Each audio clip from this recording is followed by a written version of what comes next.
Merci d'être sur la télévision. La Barre poursuit le journal de ce jour, jeudi 4 septembre 2025. Mesdames, Messieurs, bonsoir et bienvenue à tous. Nous débutons ce journal avec la lutte contre les groupes terroristes en Afrique notamment et au Niger.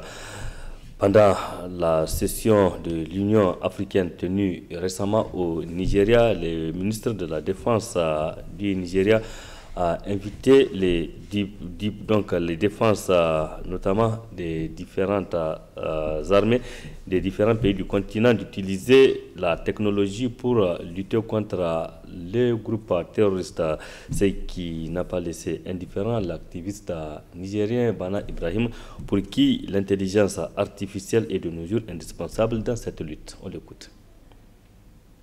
L'armée a toujours été à l'avant-pointe de l'introduction de la technologie. Si vous vous souvenez, même les premiers ordinateurs ont été créés pour les besoins de l'armée aux États-Unis. Aujourd'hui, il est indispensable, à l'heure où on parle, que nos armées s'intéressent au développement de l'intelligence artificielle. Comme vous le savez, notre pays, ou notre continent, est l'un des plus grands continents au monde. C'est le continent qui a de plus grands espaces. Et il est aujourd'hui un truisme de dire que nous n'avons pas les forces militaires capables d'occuper l'ensemble du territoire. Et quand on vit ce genre de situation, l'intelligence artificielle est un outil indispensable. Quand on parle d'intelligence artificielle, tout le monde pense directement dans l'armée aux drones. Vous avez vu aujourd'hui les différents théâtres de conflits dans le monde. Il n'est plus question d'envoyer des militaires. Ce sont des engins qui sont envoyés dans le ciel et qui font mal aux autres pays en belligérance. Donc l'Afrique ne peut pas être en mal du développement de l'intelligence artificielle parce que c'est l'avenir de la sécurité. Et l'appel des experts de l'Union africaine est un appel important dans le sens où aujourd'hui nous sommes des pays consommateurs en matière d'IA. Les drones, nous les payons en Turquie, en Inde. Il est temps que l'Afrique développe ses propres capacités parce que demain, la géopolitique est changeante. Nous pouvons rentrer en conflit avec n'importe quel pays du monde. Et lorsque vous payez des drones dans ces pays, ils sont capables de prendre le contrôle de ces drones ou de minimiser leur capacité d'action. Donc il est important que l'Afrique développe ses propres outils endogènes sans l'aide de personne pour faire face à d'éventuels conflits dans le futur. La campagne agricole 2025 se poursuit au Niger. Déjà dans certaines localités, les nouvelles céréales sont disponibles sur le marché, ce qui du coup impacte sur le prix de ces céréales qui sont plus ou moins stables sur les marchés à la grande satisfaction des consommateurs. Reportage Najidia Hassan et Abokar Soleil. Sur les marchés, le prix du mil, du maïs et du sorgho connaît une chute inattendue. Une tendance qui consiste autant de soulagement chez les consommateurs et revendeurs. La tasse de mil se vendait à 800 auparavant, mais maintenant elle est à 600 ou 650 francs. La tasse de maïs, elle, était à 800 et se vend de nos jours à 500 francs.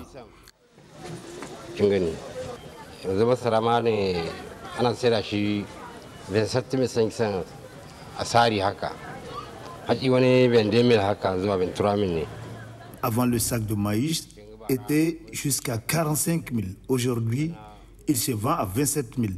Le sac de mil était à 45 000 également et se vend à 23 000 ou 22 000. Le sorgho était à 45 000 et maintenant à 22 000. Il y a vraiment beaucoup de changements.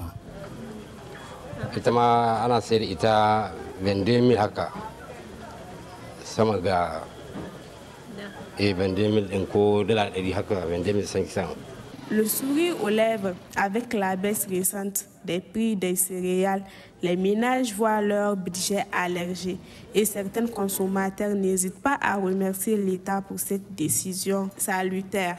On remercie l'État pour ce changement et que Dieu les aide dans leur gestion.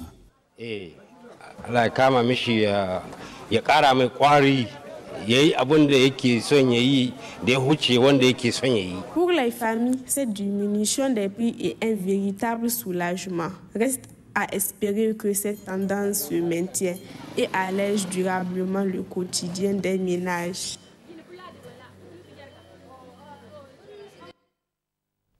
La saison de pluie 2025 est marquée au Niger par d'importantes précipitations, comme d'ailleurs annoncé par le service de la météorologie nationale dans ses prévisions annuelles.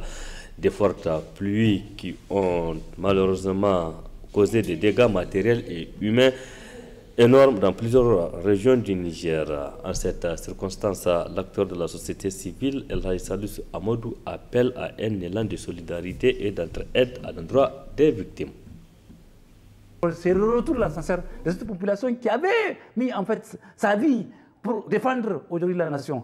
Un retour de reconnaissance que le gouvernement en place doit réfléchir pour accompagner cette population, parce que la population est en train de souffrir par rapport à cette méthode d'une catastrophe naturelle. C'est une catastrophe naturelle, on le prend avec les deux mains et on remet au bon Dieu. Et maintenant, le gouvernement en place doit avoir une méthodologie qui permettra de décanter et de trouver des solutions ajustées par rapport aux problèmes qui se posent de toutes les régions.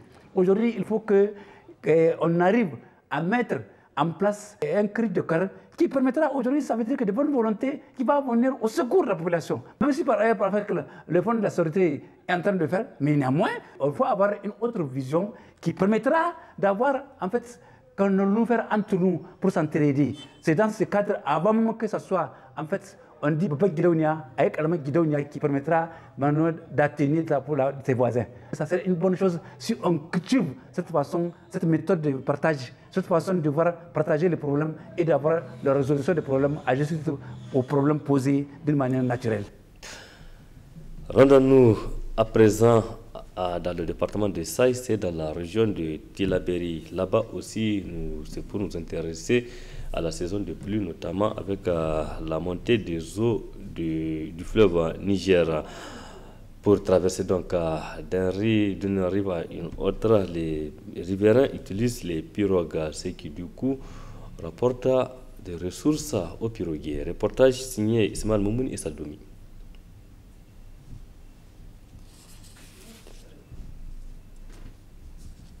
Visibles au bord du fleuve Niger, les pirogues servent de moyen de transport des personnes et de leurs biens d'une rive à une autre. Une activité lucrative pour les piroguiers, à l'exemple de ceux du canton de Saï, localité située dans la région de Tilaberi.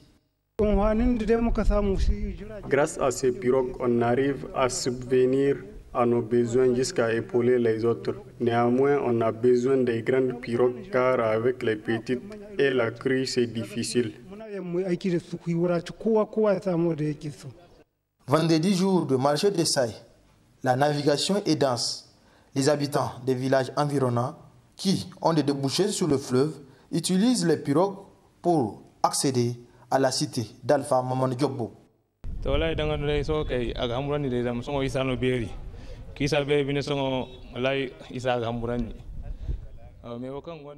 La traversée fait peur avec cette montée du fleuve. On préfère rentrer dans les grandes pirogues car c'est moins risquant. On paye 200 francs pour la traversée en période de crue.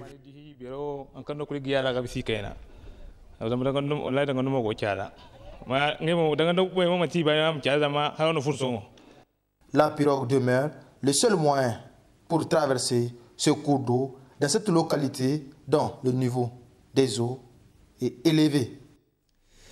Merci Ismaël. Parlons du sport à présent. Dans le cadre de la 5e journée des éliminatoires de la Coupe du Monde 2026, le Niger va croiser le fer contre le Maroc et ça va être demain vendredi 5 septembre 2025 au Maroc. L'équipe nationale du Niger qui séjourne là-bas donc, se prépare activement pour remporter les 3 points de cette partie. Ismaël Moumouni. Séjournant depuis le 31 août au Maroc, l'équipe nationale, le MENA, va affronter le Maroc le vendredi 5 septembre dans le cadre de la 5e journée des éliminatoires de la Coupe du Monde 2026. L'équipe se prépare activement pour cette confrontation choc avec le pays hôte, affirme le sélectionneur. On sait, nous sommes conscients qu'on va rencontrer l'une des belles équipes en Afrique. Et malgré tout ça, on sait que c'est difficile de battre le Maroc. à Rabat devant 70 000, mais ce n'est pas impossible. Nous sommes confiants de notre qualité, de notre joueur, de notre plan de jeu. On a montré maintes fois, et surtout dans les derniers matchs, on a montré à tout le monde qu'on a une belle équipe, des bons joueurs qui peuvent faire face à n'importe quelle bonne équipe en Afrique. Donc, pour nous, on va chercher de gagner, on va chercher d'avoir un résultat positif. Le MENA va mouiller le maillot pour honorer le Niger, comme en témoignent ses joueurs. On a deux matchs à jouer, ou deux matchs très importants à jouer ici. C'est une fierté pour moi d'être avec l'équipe A. Donc, Inch'Allah, on va faire le boulot pour les Nigériens, pour les rendre fiers. Inch'Allah. Ils sont favoris du groupe, le Maroc, quasi déjà qualifié. Maintenant, c'est à nous aussi d'aller chercher cette place de barrage et de tout donner dans ces deux confrontations et sortir avec de bons résultats pour espérer le barrage autour chez moi. Depuis que j'ai commencé à jouer avec l'équipe nationale, depuis que j'étais en sélection, j'ai tout le temps tout donné sur le terrain et bien sûr, s'il fait appel à moi aussi, c'est qu'il attend aussi à retour de moi aussi de donner des bonnes performances et c'est ce que je compte y faire, Inch'Allah. La Fédération nigérienne de football, FENIFOOT, demeure optimiste quant à la qualité de ce joueur. Un tournant décisif parce que nous avons deux matchs très importants le vendredi 5 septembre à Rabat contre les Lions de l'Atlas avant de rejoindre Zanzibar pour un match le 9 contre la Tanzanie. Je dis important parce que vous savez que s'il faut être réaliste, la première place semble promise aux Lions de l'Atlas qui sont actuellement en tête et qui n'ont besoin que d'un seul point pour se qualifier. Mais tout l'intérêt pour nous, c'est vraiment tout faire pour finir deuxième de cette poule, afin d'être parmi les meilleurs deuxièmes et être barragiste et accrocher éventuellement une place également qualificative pour le mondial. Je pense que nous sommes dans une bonne dynamique, nous espérons beaucoup du groupe. Avant la confrontation du vendredi, le Niger occupe la deuxième place du groupe E avec 6 points, derrière le Maroc avec 14 points. La Tanzanie, la Zambie et l'Érythrée complètent le tableau du groupe. Allez, allez, allez, MENA. Levez les bras, saluez MENA.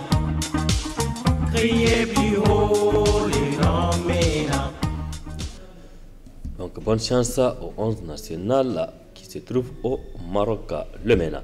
Du sport encore, cette période de grandes vacances au Niger est une belle occasion pour l'organisation des tournois de grandes vacances dénommés TGV de football ici à Niamey. Ils sont organisés dans les 5 arrondissements communaux de la ville pour offrir aux jeunes un cadre de jouissance et de retrouvailles pendant cette période de vacances. Un élément clé dans la réussite de ces TGV, c'est le corps arbitral, particulièrement les femmes arbitres qui officient les différents matchs dans le respect de l'art. Suivez plutôt. Pendant cette période de grandes vacances, des tournois de football dénommés tournois de grandes vacances TGV sont organisés un peu partout au Niger pour occuper les jeunes. Des cadres offerts donc à ces jeunes pour s'épanouir à travers la pratique du football. Un cadre pour renforcer davantage le lien d'amitié et de fraternité. Ces TGV sont également une opportunité pour les clubs de détecter des meilleurs talents. Un élément clé qui accompagne les organisateurs pour réussir l'organisation, c'est l'arbitrage, particulièrement féminin. Oui, elles sont en effet sur tous les terrains, mais dans les 5 arrondissements communaux. Et dans la plupart des cas, elles sont les seules femmes sur les terrains durant les rencontres. Elles officient des matchs généralement en trio, sans pour autant se perturber face aux contestations des joueurs et aux cris des supporters. Très engagées, très dynamiques et très concentrées, ces femmes arbitres exercent cette activité par passion pendant des années pour certaines et des décennies pour d'autres. Ces femmes arbitres ont subi plusieurs séances de formation et de stages sur l'arbitrage sous la houlette de la Fédération nigérienne de football FENIFOOT qui a un œil très regardant sur l'arbitrage féminin au Niger. Prises individuellement, ces femmes arbitres exercent leur activité professionnelle. Malgré leurs tâches professionnelles, elles s'arrangent pour avoir aussi le temps pour le football, comme en témoigne l'arbitrage de ce trio sur le terrain d'un TGV à Niamey, où elles venaient d'officier un match à la grande satisfaction des organisateurs et des supporters.